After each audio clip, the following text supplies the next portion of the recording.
Seu filho tem autismo, né? Mas que bom que é autismo leve. Quantas vezes vocês já ouviram essa frase? Será que realmente é assim? Será que pelo fato do autismo ser leve, essas famílias têm menos demanda, menos obstáculos, menos desafios para serem enfrentados? Por ouvir tantas histórias e tantas angústias no consultório, hoje eu convidei 2 mães para participar desse bate-papo com vocês. Eu estou com Milene Arruda Henneman e com Juliana Pereira, mães de pacientes, mães de crianças que estão no espectro autista considerado leves. Milene, o autismo é leve mesmo para quem exatamente? Para os outros. Não é leve para minha filha, não é leve para a família, porque a gente tem desafios diferentes. As demandas são diferentes. As cobranças são diferentes e existe uma dificuldade muito grande da sociedade em entender que o que é leve para um e fácil para um, para o outro não é. Uhum. O que, por exemplo, eu chegar e dar um abraço é muito fácil para mim, mas para o outro não vai ser. E quando a gente está falando de autismo leve, não é marcante quando você encontra aquela pessoa, quando você vê na rua, não está estampado naquele ser humano que ele tem esse autismo leve. E aí ele é cobrado como qualquer outra pessoa, e muitas vezes ele não consegue entregar e percebe isso e sofre. Uhum. E sofre muito e não é fácil lidar com essa realidade de cobrança, de não conseguir se encaixar, de você não aprender como as outras pessoas aprendem, de você precisar de mais tempo, de outros meios, outros caminhos para conseguir alcançar o mesmo objetivo, que vai até ser alcançado, mas o caminho não é aquele caminho tranquilo, é um caminho mais difícil muitas vezes. E é isso uma das coisas que a gente conversa muito, né? O autismo não tem cara.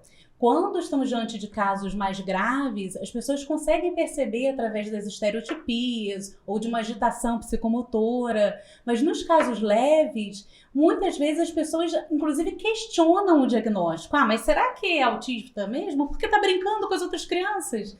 Então, isso é uma falha muito grande, né? Não é porque a criança está no espectro autista que ela não vai chegar perto de outra, que não vai brincar, que não vai conversar. Muitas vezes é a qualidade desses atos que está comprometida, né? Então isso torna a relação com as outras pessoas um pouco mais difícil, inclusive com família, com escola, né? E Juliana, assim, quais são os desafios que você observa na escola? Bem, na escola eu acho que o meu principal questionamento sempre mas ele nem parece autista, né? Aí fica, mas ele é autista mesmo? Porque ele não tem rostinho de autista e ele é tão educado. Aí eu fico, gente, a pessoa para ser autista tem que ser mal educada? Graças a Deus meu filho é educado. Até dei uma aula para uma mãe no outro dia, porque eu falei para ela assim, é mais fácil, o seu filho não é autista e é mal educado. O meu dá mais trabalho, mas é mais educadinho, né? E é isso, assim, o não ter Mas ele parece muito com você. Eu também tinha que ser torta para ele ser torto. Uhum. E eu acho, assim, que pro meu filho ainda é mais agravante porque ele tem respostas. Uhum. Assim, quem olha logo de primeira fala, não, ele não é autista. O menino responde, o menino fala, o menino abraça, mas não sabe que desde diagnóstico de 3, 2 anos, é uma luta diária, tem dia que ele não quer abraçar, tem dia que ele não quer beijar, tem dia que ele não quer falar. E por ser autista, tem que ser autista todo dia, né? É uma conjugação verbal, não é porque ele é atípico, ele tem que estar autistando o tempo inteiro. Uhum. Isso é muito sofrido para ele. E como foi, Juliana, esse processo de explicar para a família que ele tinha um autismo leve, que ele tem um autismo leve, e que por isso, às vezes, o abraço não é do jeito que alguém da família espera, que a recepção não é como alguém espera. Como é que foi esse processo assim, para você? Foi tranquilo? Você teve dificuldade de expor? Não. Como é que foi essa caminhada? Não, eu assim, tem um lado da família que graças a Deus, né, super acolheu o Lucas, entende que ele vai te abraçar, mas ele vai te dar as costas, ele não abraça de frente. Mas eu escutei que era frescura, que era perda de tempo, eu tava gastando dinheiro demais. E assim, agora eu tenho uma percepção na vida, né, de quem olha pro meu filho e acham que ele é fresco, eu ignoro, né, e vivo a vida do Lucas, independente dessa galera aí que acha que meu filho não é autista, né? Mas a maioria das pessoas abraçam, acolhem, já sabem, assim. E o mais engraçado é que você vai em festa de família, assim, aquelas famílias que você não vê muito, não vê sempre. Nossa, mas ele já tá abraçando. Aquele comentário que a pessoa acha que tá elogiando, né? Aí porque eu levo todo dia ele tem uma terapia diferente. E aí e é isso. Nossa, mas ele já tá escrevendo, né? Eu falei, ele tá escrevendo, como todas as crianças têm que aprender a escrever. E é isso. E a informação, né? Assim, a gente percebe que o que falta muito é informação, é conhecimento. E às vezes nas escolas a gente comenta que as crianças não incluem ou que a criança sofre bullying, mas esse trabalho tem que ser feito de casa, né? E nós vamos falar mais à frente um pouquinho mais sobre isso. E é muito importante, até porque não só para as famílias, mas as crianças também podem perceber o que está acontecendo ao redor. E isso gera um sofrimento muito grande. A gente sabe que o autismo muitas vezes vem com outras comorbidades, como a depressão, por exemplo, e alguma situação social ou escolar pode ser o gatilho para isso. E quando junta o diagnóstico com a adolescência, o desafio fica ainda maior. Então, assim, Milene, quais são os desafios em relação a isso que você observa no seu dia a dia? A sua filha ela consegue perceber quando alguma amiga olha de um jeito atravessado ou quando ela não é convidada da mesma forma? Totalmente. Ela sabe muito bem quem gosta dela, quem trata com carinho, quem acolhe e sabe muito bem quem trata ela de forma dúbia, porque infelizmente ainda existe isso, a pessoa te trata de um jeito num ambiente, em outro te trata de outro. E isso eu não sei se é uma desinformação, se é um preconceito, mas é uma coisa que machuca profundamente. E ela sabe muito bem quem gosta dela, quem não gosta, quem subestima ela, quem infantiliza ela, porque tem isso. Às vezes a pessoa sabe do diagnóstico e, ao invés de tentar compreender, não, infantiliza. Não que ela não seja mais infantil que os outros, provavelmente sim, tem um desenvolvimento diferente. Mas isso não torna ela pior nem melhor e nem dá o direito de ser tratada como criança quando ela já é uma pré-adolescente. Então isso assim causa muito sofrimento, porque eu sou igual a você, mas você não me trata como você trata o outro que não tem o mesmo diagnóstico que eu. Então ela sofre muito com isso.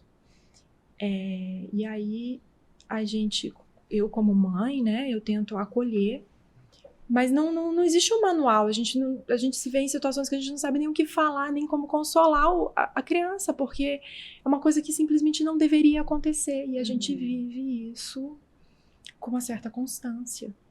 E isso não é só entre os adolescentes, né? Isso acontece com adulto, isso acontece com criança. E essa percepção de que eu não sou igual aos outros, de que eu percebo o mundo diferente e que eu não sou respeitada por isso, é muito dolorido. Como ela reage a isso? Ela traz verbalmente para você ou você percebe através de mudanças de comportamento? Quando isso acontece? Em alguns momentos ela traz verbalmente. Por exemplo, poxa, esse barulho, que nem é um barulho, geralmente é um ruído, incomoda, machuca meu ouvido. Ela fala como um pedido de socorro pra gente parar com aquele ruído ou tentar acomodar aquela situação. Mas em outras coisas ela entende que não tem muito o que fazer e se fecha, né? E aí sofre sozinha e não tem muito que a gente possa fazer, porque tem coisas que a gente consegue acomodar. Agora, o comportamento de uma outra criança, de um outro ser humano, eu tenho um limite no que eu posso intervir. É muito difícil. Então, assim, tem coisas que eu consigo acomodar, outras não. E o que eu não consigo, ela sofre muito. E o que eu consigo também sofre, mas eu consigo talvez dar um carinho, um conforto. E isso é muito dolorido o tempo todo, porque você vê que o teu filho está sofrendo, você sofre junto, e não tem nada que você possa fazer a não ser tentar olhar o lado bom da coisa, que de repente ela é muito boa em matemática, ou que ela vai seguir regras como ninguém, e que aí eu não preciso me preocupar que vai estar fazendo coisa errada. Que eu sei que na hora que a turma chamava assim, vamos, sei lá, quebrar essa vidraça, ela não vai. Porque ela sabe que aquilo está errado. E isso é uma coisa que eu sempre gosto de trazer, né, nas consultas principalmente, porque quando a gente vai fazer um atendimento, a tendência é sempre perguntar, né, o que a criança não faz, ou o que não consegue, quais são as maiores angústias, e na realidade, as pessoas que estão no espectro autista têm potencialidades excelentes, maravilhosas, e eu trabalho muito com escola, pedindo apoio em relação a isso. Então, se você tem uma criança que está no espectro autista, independente de ser leve, moderado ou grave, essa criança tem algumas coisas que faz muito bem, que sabe muito. Então, vamos pegar essa característica da criança e trazer para a turma, para que ela possa ser acolhida, para que possa ser valorizada. Essa semana, entre tantos depoimentos tristes que eu costumo ouvir, eu ouvi um que me deixou muito feliz, que é de uma escola pública. Eu não falo o nome porque eu não me recordo agora, mas eu depois vou trazer para vocês, porque as coisas boas a gente tem que compartilhar. E eu tenho um pacientezinho que ele tem um comprometimento significativo, ele não fala, ele tem uma dificuldade de locomoção. Ele vai à escola apenas 2 vezes por semana, em função das terapias que ele faz. Mas as 2 vezes que ele vai à escola, o tema de tudo que é ensinado é ao redor dele. Legal. Ele passa a ser o centro das atenções, a ponto da mãe ser abordada na saída da escola para saber como são as terapias dele, o que ele gosta, o que ele não gosta, o que ele faz. Então você vê assim como muda o foco. E eu trabalho muito, assim, é um trabalho de formiguinha, mas eu penso assim, no momento em que as escolas tiverem esse olhar, que as escolas conseguirem trabalhar a inclusão, esse trabalho vai chegar até as famílias, porque a gente não tem como ir família por família. Claro que em todas as consultas, essa é um veículo para que as famílias recebam orientação também, mas se a escola estiver trabalhando com todos os seus alunos e a família dos seus alunos, esse trabalho vai ser muito mais rápido. E às vezes, algumas situações muito discretas ou sem importância marcam a vida dessa família e a vida dessa criança. E eu queria, Juliana, que você contasse para as pessoas, sem citar nomes, é claro, uma das coisas que me fez gravar esse podcast. Que eu cheguei chorando. Que esse dia foi assim, inesquecível. Eu lembro que a Juliana me contou essa situação, eu falei, eu te prometo, eu não sei como, quando, mas que a gente vai levar essa situação para as pessoas e eu vou fazer alguma coisa para que essa história não aconteça mais dentro do que eu posso, levando informação. Então conta a história do trabalho em grupo. O Lucas, depois de passar, vou falar bem resumidamente, né? Da gente passar por tentar 6 escolas a matrícula, ele, de ser rejeitado pelas 6, o colégio acolheu ele e disse que a inclusão era maravilhosa, e realmente, a inclusão foi maravilhosa no início, até ter o primeiro trabalho em grupo. E aí, já que ele é autista, vamos colocar ele com meninas, né? Porque meninas são mais acolhedoras. E aí, era ele mais 5 meninas. Só que as meninas não foram acolhedoras. Nem sempre elas são. E aí, ele virou e ele chegou em casa todo feliz, porque ele falou que ele tinha que fazer uma receita de um bolo no sábado. E ele detesta ir pra escola, imagina ir no sábado. E ele tava super empolgado porque ele ia no sábado levar um bolo. E eu falei, Lucas, eu não tô entendendo essa história, pelo amor de Deus. Que história é essa de bolo sábado? Aí ele é um bolo. E aí ele tem uma mediadora, e aí eu entrei em contato com a escola. E aí ela me explicou, me deu o telefone de uma das mães do grupo. E aí eu entrei em contato para saber por que que, quando seria o grupo, onde seria, para eu levar ele. E aí ninguém me respondia. E os dias passando, mas depois que eu entendi que elas queriam realmente que os dias passassem. Porque elas já tinham feito o trabalho, elas tinham mudado a receita do bolo para um cookie, para ele não saber.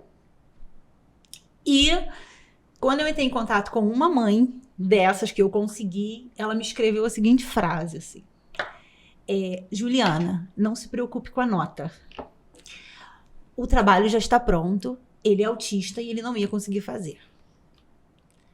Naquele dia, o Lucas tinha consulta com a Fernanda. Eu respondi, ok, e fui pra Fernanda. E aí, depois disso, só por essa frase, eu tive 28 reuniões na escola. Até que eles não conseguiram um tempo hábil para o Lucas fazer o trabalho com o grupo, porque o grupo já estava formado. E aí, em uma dessas reuniões, eu falei, não quero saber como é que vai ser, ele vai fazer o trabalho. Sim. Né? Ele quer fazer o trabalho. E aí o Lucas, a minha sorte é que o Lucas detesta sair de casa. Então, eu que tive que arrumar um jeito de falar com ele que ele não ia fazer o trabalho em grupo. E aí eu falei pra ele assim, Lucas, as meninas moram todas na Tijuca e ele detesta ir pra Tijuca. Aí eu falei, as meninas moram na Tijuca. Você prefere fazer o trabalho com a mamãe ou ir pra Tijuca? Porque eu sabia que a resposta dele era, vou fazer com você. E aí a gente fez o trabalho. E aí a gente mandou o trabalho dele ficou lá passando junto com o das meninas, ele levou o cookie. E depois a professora, né, virou pra mim e falou assim, viu, não precisava se estressar. Você criou um movimento sem necessidade. Ela botou a culpa em mim. Eu que gerei todas aquelas 28 reuniões sem necessidade, né? E aí o que mais me deixou nessa situação foi que, assim, sem chão, foi que no dia que eu mostrei na reunião, a primeira reunião que eu mostrei o WhatsApp da mãe, né? O meu sobrinho de 16 anos e a minha sobrinha tinham chorado, tinham acolhido e queriam saber como é que o Lucas estava. E o Lucas, coitado, nem sabia o que estava acontecendo. E a diretora virou para mim e falou, mas Juliana, ele vai ganhar a nota. Você está muito preocupada à toa. Então, em todo momento, eles estavam preocupados com a nota do Lucas, não dele ter sido excluído do grupo, né? E aí a gente tirou de letra, eu falo que ele foi a Ana Maria e eu fui a Maria dele, ele fez a receita e ele fez lindamente, ele não gaguejou, ele fez um trabalho. E aí depois, a partir disso, todo o trabalho agora querem chamar ele. Porque sabem que ele faz o trabalho direitinho, né? Sim. Então, assim, não deram a oportunidade de conhecer ele. Isso é muito triste, né? Eu tive uma situação há um tempo atrás também muito desagradável com nota na escola. Teve um determinado professor que resolveu diminuir a nota da minha filha em 2 décimos. Não é nada, não é pelos 2 décimos, tá? O comentário é pela atitude. Diminuiu a nota da criança em 2 décimos porque ela não tinha maturidade adequada em sala de aula e tinha chorado um dia em aula. Poxa. Como é que você pune qualquer ser humano, seja ele autista ou não, porque é imaturo? Você pega e conversa, mas você não tira a nota da criança. E assim, o pior que eu achei nessa situação é porque isso provavelmente passou por um conselho de classe, né? E teve aval da escola. E quando eu descobri essa situação, porque veio o questionamento, mãe, mas por que minha nota foi essa e não tal nota? Não sei. Vamos perguntar. Aí eu liguei para a escola, perguntei e não tive resposta. Eu liguei uma segunda vez, não tive resposta. Aí na terceira vez me responderam. Então, foi porque o professor achou ela imatura, que ela chorou em sala. Ela chorou em sala e vocês não me falaram? Se ela é imatura, se ela está tendo problema, por que vocês não me procuraram ao invés de simplesmente punir? punir porque tem uma dificuldade de se relacionar, porque tem uma dificuldade na qualidade da interação humana. E aí eu fiquei assim, mais magoada, acho que até que minha filha, porque ela achou ruim, se achou discriminada, mas superou. E aquilo me magoou profundamente, porque é como se eu estivesse pedindo para um cego ver na minha cabeça. E eu sofri muito por conta disso, porque eu achei assim, um absurdo o professor pensar assim e a escola aprovar. Né? Que escola é essa que aprova isso? E aí eu levei isso para a escola. Como é que vocês aprovam? A escola se desculpou. Mas assim, é um tipo de situação que não, no meu entendimento, é totalmente absurda, que a gente não deveria passar por isso, né? E é isso que eu preciso, né, que as pessoas entendam, né? Nós queremos isso.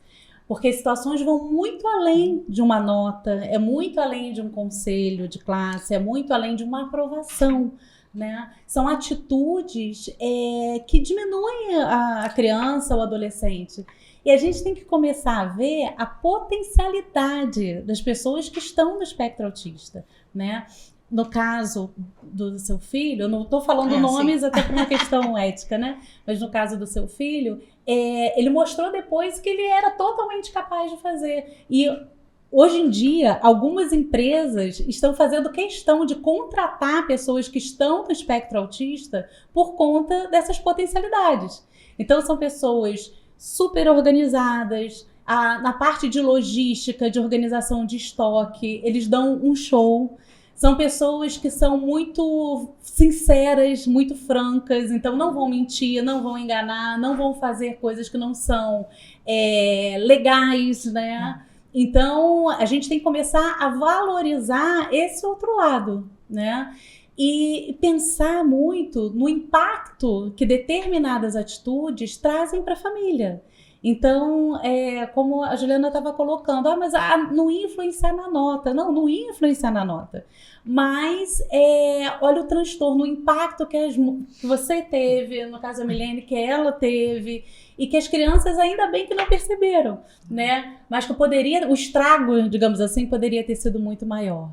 E os professores são multiplicadores, né? Sim. Então, assim, se cada professor conseguir colocar isso em prática na sala de aula, do acolhimento, da inclusão propriamente dita, as coisas vão ficar muito mais fáceis, né? E, Milene, assim, já que você viveu essa situação na escola, que propostas você, como mãe... Eu, como mãe, sugeri à escola que buscasse uma... sumiu a palavra, mas um auxílio, uma consultoria em autismo leve. E a escola atendeu esse meu pedido, buscou essa consultoria. E entendeu que eles estavam cobrando da minha filha uma coisa que eles não poderiam cobrar de nenhum aluno. Que é você ter maturidade, a gente não pode cobrar isso nem de um adulto. Sim. A gente quer isso das pessoas, mas não necessariamente elas vão entregar. E isso, na época, assim, me machucou muito. É claro que a minha filha, ela que trouxe o questionamento, mas por que a minha nota não é a minha nota? E com toda razão. E aí eu comprei a briga, fui investigar, validei o que ela estava sentindo. E aí eu descobri que tinha uma questão assim, que a escola não enxergava ela como autista, mas não é uma questão de você enxergar ou não. A pessoa é autista e ela merece ser respeitada como ser humano diante desse diagnóstico. E que autismo não tem cara. E que esse diagnóstico ele não vai mudar. A pessoa ela vai mudar, ela vai melhorar, ela vai evoluir, mas outras questões vão surgir. Outros desafios vão surgir na vida daquela pessoa. E que a gente, como sociedade, né, não falo isso só em relação à minha filha, a gente, como sociedade, tem que achar uma forma de fazer com que essas pessoas se sintam bem como seres humanos, porque são seres humanos extremamente capazes. Sim. Mas que vão ver o mundo de forma diferente. E, Juliana, assim, socialmente, na rua, ou em uma viagem, em um passeio, você já se deparou, assim, com alguma situação constrangedora? Sim. Conta aí um pouquinho. Sim, até porque eu já, assim, vou contar uma também, que essa pra mim foi a gente estava porque a gente estava em Orlando, e aí as pessoas acham, o brasileiro tem uma mania de achar que só falam inglês, né? Que não tem brasileiro nas filas, e o que mais tem é brasileiro, né? E o Lucas estava com o meu celular. E o meu celular, na época, tinha uma capa de unicórnio. E aí 2 meninas, uma olhou pra outra e falou assim, você viu que além dele falar igual um retardado, ele usa a capinha do celular de menina? Eu olhei pro meu marido e meu marido fez assim. Eu falei, não vai ficar assim. Bati no ombrinho. Ela era pequenininha. Eu bati no ombrinho dela. Mas eu queria era chamar a atenção da mãe. E a mãe ouviu A mãe ouviu e não falou nada. E bateu na cabecinha dela e fez assim, deixei pra lá. Ah, jura? Aí eu bati no ombrinho da menininha e falei, ele pode usar a capinha que ele quiser. E ele não fala igual um retardado, porque não existe retardado. Ele é autista. Eu nem tinha que estar te dando essa informação, né? Mas eu vou estar te dando. E o celular é meu. Mais uma informação que eu nem tinha que estar te dando, né? Mas só pra você ficar esperta. Mas eu queria era que a mãe viesse, né? E aí a mãe virou pra ela e falou assim, tomou, papuda? Meu Deus. Juro, gente. E aí foi embora. E aí depois eu vi a menina chorando. Isso é muito ruim que eu vou falar. Mas eu vi a menina chorando porque ela perdeu a boneca dela. E eu falei, yes! Ai, meu Deus. E assim, o que é isso? E o que chama atenção nisso, né? É que no momento em que ela fala, ela faz esse comentário, a mãe não repreendeu. Não. Né? E às vezes vocês trazem, né? Ai, porque sofreu bullying na escola, as crianças não estão tratando bem. Mas qual é o exemplo que essas crianças têm em casa? E uma pergunta que cada um de vocês, que é pai, que é mãe, tem que fazer diariamente. O que eu estou fazendo para que meu filho seja uma pessoa melhor? Porque o tempo inteiro a gente cobra das crianças, né? Mas e você, pai e mãe? O que você está fazendo para que seu filho seja um ser humano melhor, capaz de incluir, capaz de nunca fazer um comentário desse? Você está conversando, você está dando exemplos.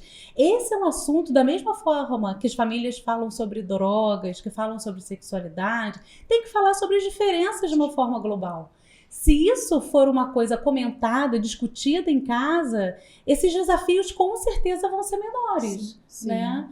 E você, já passou alguma situação assim? Passei por uma situação que eu ignorei. Eu não fiz nada porque eu achei que nem merecia. E não foi uma vez, não. Foram algumas vezes que eu passei por isso. Geralmente a gente viaja nas férias, e numa das férias que a gente viajou, eu aproveitei para fazer uma consulta médica. Estava viajando com o Medif. Totalmente amparada para fazer o que eu ia fazer. Minha filha estava desregulada dentro do aeroporto, porque é um ambiente que não é acolhedor. Ela estava desregulada. Na hora que chamou o embarque prioritário, eu entrei na fila prioritária, porque é direito dela. E a gente foi xingado, assim, por nomes que você nem imagina. Eu segui e fui embora. Ela era pequenininha. Não percebeu, mas eu e meu marido, a gente ficou assim, sempre olhando, e depois, dentro do avião, algumas pessoas ainda ficaram comentando, passavam pela gente e comentavam. E assim, eu falei assim, gente, tipo... Mas algum funcionário do aeroporto? Ninguém fez nada. Não faz. Nada. A partir deste momento, eu mudei a minha atitude. Eu passei a viajar com laudo. Quando ela aceita, ela coloca o cordãozinho de quebra-cabeça, mas não é sempre que ela quer se identificar. E aí agora, quando a gente chega nos portões de embarque, eu procuro o guichê ali do local de embarque e converso. Vou entrar na fila prioritária com a minha filha autista, que é a mocinha que está ali. Se tiver algum problema, você, por favor, interfere para eu não deixar minha filha perceber o que está acontecendo, porque ela não precisa saber que é com ela. E aí a gente tem feito assim e não tem tido problemas. Mas é extremamente desagradável você usar um direito, inclusive em supermercado. Às vezes você tá ali nitidamente... é leve, mas tá desregulado porque tá na fila e é uma fila Mas que aí é as pessoas incômoda. acham que é mal educado, né? E aí é taxado como mal educada, as pessoas reclamam que você entrou na prioridade. E eu não tô ali porque eu quero. Eu tô ali porque eu quero diminuir o sofrimento do meu filho. Sim. Da minha filha, né? Eu tô ali porque eu não quero que ela fique passando por aquele constrangimento de estar precisando ali estereotipar naquele momento. Porque se ela tá estereotipando é porque ela não tá bem. E aí a gente entra numa fila prioritária e às vezes o atendente não quer te atender. Mas o próprio funcionário... Já aconteceu comigo de eu entrar com um carrinho cheio de compra num guichê de autoatendimento e o funcionário virar pra mim e falar, porque a fila do caixa rápido eu já sei que eu ia ter, já sabia que ia dar problema. Aí eu fui no autoatendimento e vira pra mim e fala assim, olha, aqui só pode passar 10 itens por vez, o seu carrinho tá cheio. Eu não tenho problema, eu vou passar de 10 em 10 itens e vou pagar de 10 em 10 itens. Porque assim, não tinha sentido o supermercado cheio, o autoatendimento vazio. Eu fui no autoatendimento, porque eu sabia que qualquer outra situação ia aumentar o sofrimento dela de estar naquele ambiente com muita informação. E aí eu simplesmente cortei, a funcionária chamou o segurança, a máquina não travou, porque ela falou assim, a máquina vai travar depois de 10... Não travou. Eu passei o meu carrinho inteiro, as pessoas reclamaram. Ela, mamãe, a gente tá errada. Não tô nem aí. Não tô nem aí. A correção, né? A preocupação em fazer o que é correto. A preocupação dela, mamãe, estão reclamando da gente. Eu, não tô nem aí, filha, a gente vai ficar errado. Quero dar essa mensagem? Lógico que não.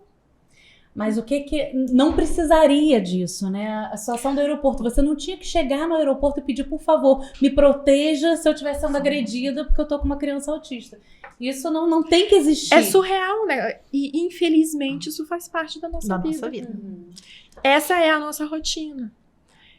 E como é a nossa rotina, levar tapa-olho, lixa de unha, abafador de ouvido, porque você não sabe o que você vai encontrar na rua que vai causar uma desregulação que você vai precisar tirar os estímulos para se acalmar. Aí é uma coisa muito importante, porque tem algumas coisas que a gente não tem como prever, né? Você não tem como prever se de repente vai ter uma obra no local em que você vai passar e a criança vai desregular, não tem como prever se vai ser um cheiro mais forte, a criança vai desregular, mas você tem como prever e evitar determinadas situações, como, por exemplo, treinar os funcionários de um supermercado, treinar os funcionários de um aeroporto ou de qualquer outro estabelecimento. Então, quem é empresário, quem é gestor, deveria ter a obrigação de treinar toda a sua equipe para que as mães não passem por isso. Você quer contar alguma outra situação? Conta aí, Juliana. É porque já, ao contrário da Milene, eu tô meio que... Falou... Sem filtro. Exatamente. Eu acho que eu já, assim, já passei da educação. Tá bom, já tá. E, assim, agora tem pouco tempo, a gente foi num consulado, e aí, aquela fila enorme, eu falei, vai lá que a gente tem prioridade. Porque quando só dele sair do táxi, ele falou, meu Deus, que fila. Ele falou. E aí, chegando... O atendimento do consulado maravilhoso, botaram a gente na frente. Aí, quando chegou lá dentro, botaram a gente na frente de um pai e de um filho que era até da mesma idade, assim, do Lucas. O cara fez assim pra mim. Aí eu já identifiquei que ele estava tossindo. Era Covid? E aí depois ele fez assim. E aí o meu marido é assim, o que eu sou de... Meu marido é tudo. Para, vamos voltar pro final da fila. Não, a gente não vai voltar pro final da fila. E aí o cara fez de novo. Aí eu fiz assim. aí ele. Menor de idade? É de colo? Aí eu falei, não, é só uma questão de empatia. Ele não precisa estar no colo, mas ele é autista. Ah, desculpa. Você não precisava nem estar tossindo, né? Você falou assim? Falei, você tossiu à toa, né? Era só me perguntar. Porque assim, a gente também em uma outra loja, né? A gente... assim, são casos que marcaram, né? A menina, eu fiquei na fila normal porque... justamente por ser leve, por ele não ser torto, ele não é autista, né? E aí, a menina do caixa teve a percepção de me chamar, porque ele estava rodando já em volta de mim, né? E a menina do caixa me chamou para prioridade. E aí eu ia ser a próxima da prioridade. Entrou uma senhora atrás de mim e começou. Mas aqui, peraí, deixa eu ler mesmo. Preferencial, grávida. E, juro, ela fazia isso mesmo. Grávida, menor, amamentando. E eu ignorando. E aí a Caixa me chamou e fez assim pra mim. Deixa pra lá. Eu falei, não, vou deixar. É só ela colaborar, né? É porque é preciso ter um sangue muito frio. E aí ela continuou. Aí eu virei pra trás e falei assim, a senhora entra no Google, quando a senhora chegar na sua casa, escreve assim, ó, TEA. Aí a senhora vai saber por que eu entrei aqui na sua frente, valeu? Nossa! Beijo. Porque eu acho que também a gente tem que responder, sabe? Sim. Porque assim, de uma forma até engraçada, porque aí você acaba, Não, né? porque se a gente não levar com Leveza, leveza, a gente pira. exatamente. E tem que responder. Eu já passei do ponto de vamos deixar pra lá. Não, eu não vou deixar pra lá, porque isso vai acontecer na vida. Ainda mais que ele tem também transtorno cognitivo de fala. Então, assim, é uma coisa que é pra vida. É né? pra vida. Então, ele tem que aprender a se defender também. Né? Sim. E aí ele olha pra mim e ele falou assim pra mim, mãe, por que você mandou beijo pra moça que você não conhece? Aí eu falei, porque eu estou simpática. Porque Sim, não é você nem porque a gente tá simpática, porque ela simpática. implicou com você. É porque a gente não precisa tratar igual. Precisa tratar igual. E aí ele acha maravilhoso. Não é porque me maltrata que eu vou maltratar. É. Mas, né, a gente pode conscientizar, a gente pode falar. Mas essa pessoa não vai mais fazer isso. Não. Né? Então, assim, quando você... No seu caso, eu acho divertido que você consegue brincar e tudo, mas é uma pessoa, é um fantasma menos. Sim. Mas isso é uma Isso coisa é uma que eu trato realidade, na minha terapia. Mas isso é uma realidade que a gente enfrenta, né? A gente deixa de ir para um caixa preferencial Sim, exatamente. para não ser insultado. Esse negócio do consulado mesmo, eu tava com assim, depois você percebe, né? Eu tava com a identidade do Lucas na minha mão. Pra quê, gente? Tipo, se alguém chegar, eu já mostro. Aqui, ó, a carteirada. Né? Isso é muito ruim. Não, a gente anda armada, né? A gente anda armada. E o colar de identificação? Vocês acham que é um benefício, que é bom, ou que expõe a criança? Qual é a visão de vocês? Como eles se sentem? Eles já perguntaram? Como é que funciona isso? 2 pesos e 2 medidas, eu acho. Eu acho que, ao mesmo tempo, o Lucas não aceita de jeito nenhum. Isso não combina com a minha roupa. É muito engraçado. E por que só eu estou usando isso? Então eu não coloco mais, eu ando com a identidade dele. E eu não coloco porque tem gente que olha e faz. Tenta ler o que tá escrito. Eu já peguei gente olhando assim, ó.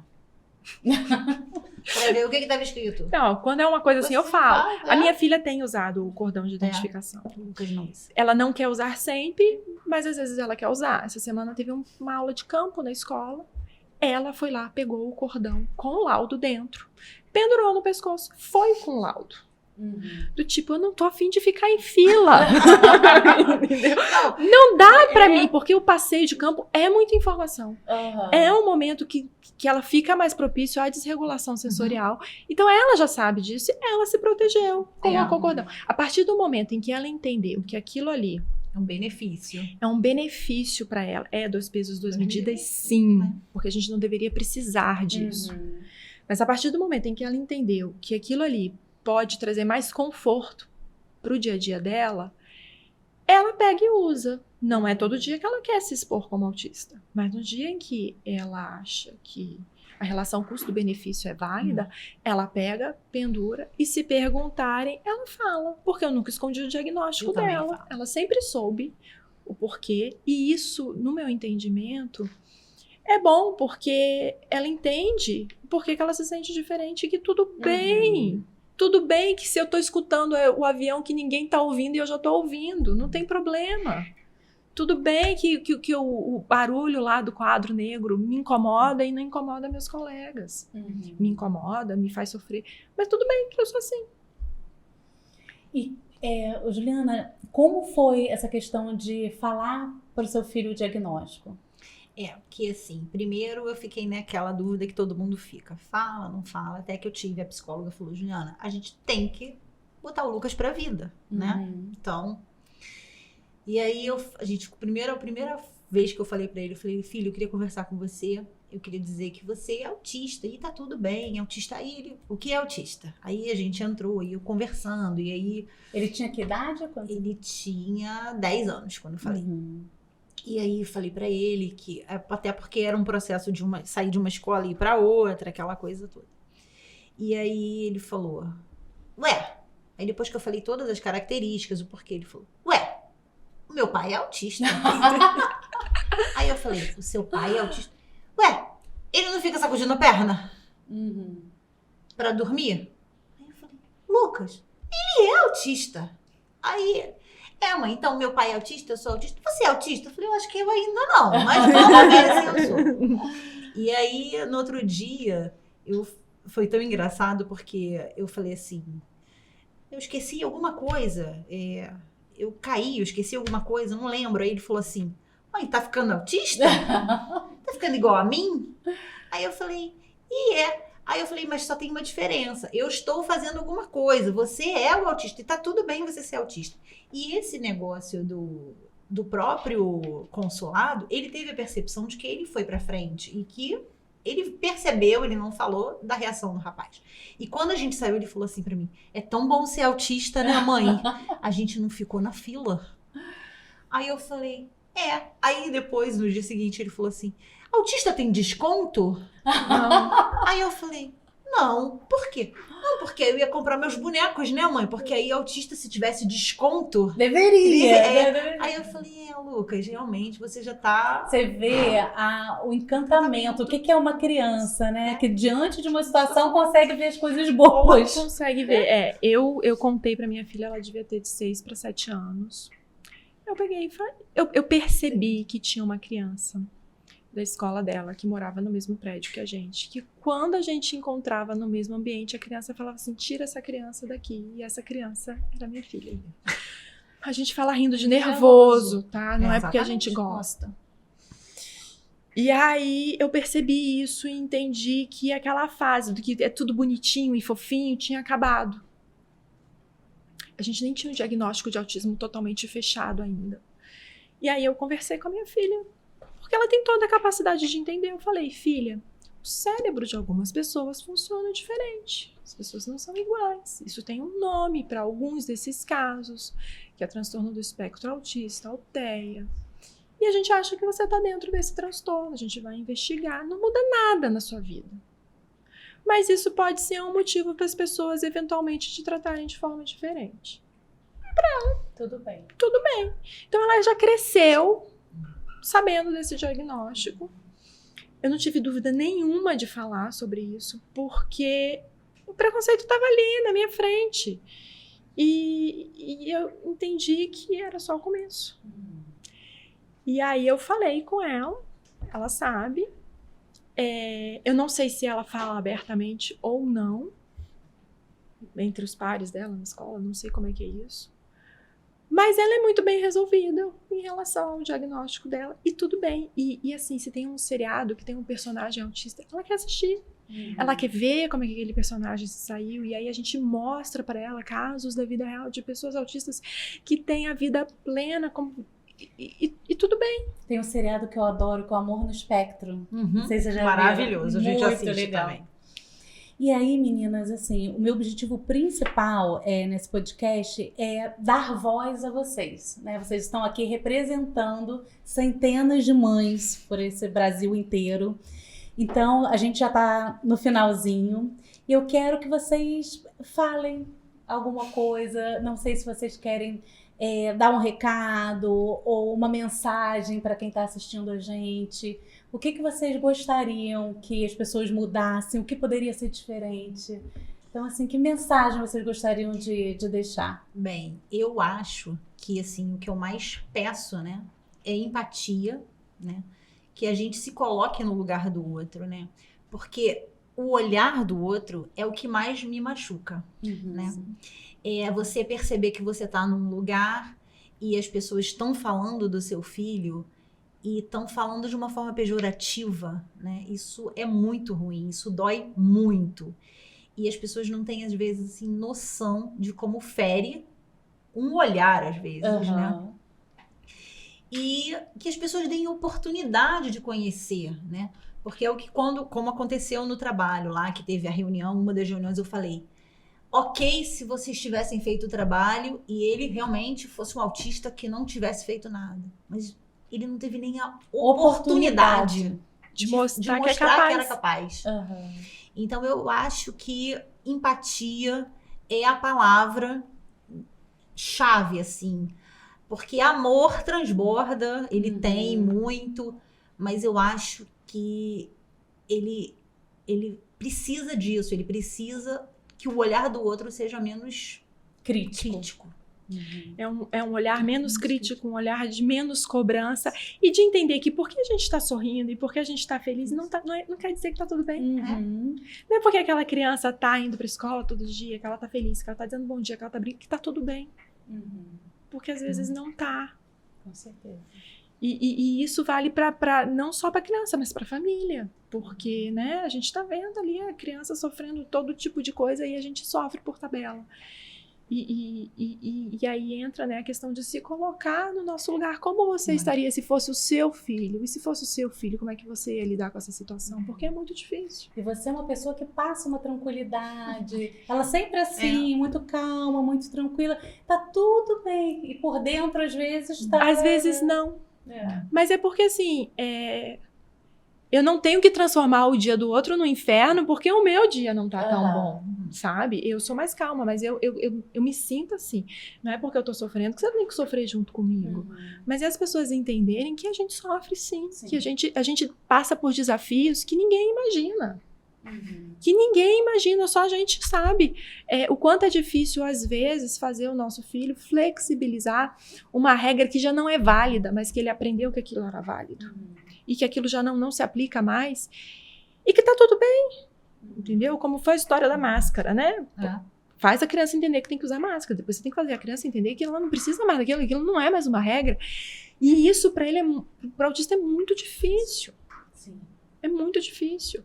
E aí é você mesmo ter empatia, de se colocar no lugar do outro e entender que o funcionamento é diferente.